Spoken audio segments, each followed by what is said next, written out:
Ji ber şer û pevçûnan û di demeke Kurd de dubarebûna hilbijartinên giştiyên parlamentoya Tirkiye di van hilbijartinên yekê mijdarê da girîngtirîn hêvî û daxwazên dengderan guherîne.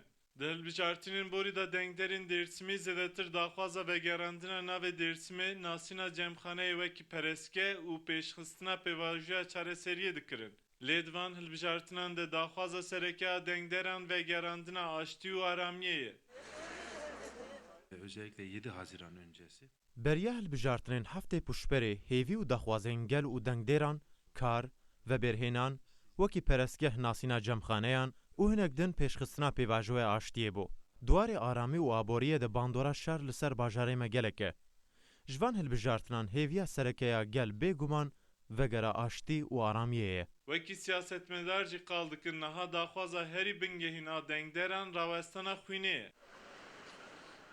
û hêvî dikin ku bi hilbijartinan re dîsa pêvajoya aştiyê dest pê bike. بشوی سیستمی او شهرانه او خونه رواسیته ام بارشید خوازن ما راسته هم بو ملت کویت هم بو یه ترک هم بو یه علوی دخزی ما و مثلا barış çebit evet ev xune revestet yani هر تشتا خوش بیتن راحت بیتن دل انسان خوش بیتن دنیا راحت بیتن و مرا حس کرد هر جایی که بچته مرا حس کرد هر جایی که خفتن که بگردن ملت مرا راحت بیتن انسان مرا راحت بیتن از حسا که من شهر بیتاکرن ولاتی ما کردستان ده ام حسا که ام کلاتی بکن اشهر ام حسن روسیتن از که جهت ما گل لوجهای ما Ne tenê welatî de heman demê de biyaniyên ku rewşa Bakurê Kurdistan û Tirkiye dişopînin jî hêvî dikin ku dîsa bayê aştiyê bihêz bibe. I hope that they will be peaceful. Ez ji bo vî welatî aştî û aramiyê dixwazim. Hêvîdarim ev hilbijartin bibe pirek ji bo aştiyê. Gelek kes hebûna HDP ya li parlamentoyê wekî pirekê dibîne ji bo vegera aştî û aramiyê.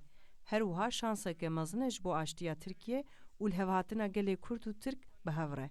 Dêrsimê hem daxwaz hem jî hêvî heye ku dîsa aştî û aramî konê xwe bi ser herêmê da vegire. Di van hilbijartinan de daxwaza serekeya dengderan ew e ku aştî û aramî dîsa pêk pê û şer û pevçîn bi dawî werin. Serkirince Rûdaw, Dêrsim.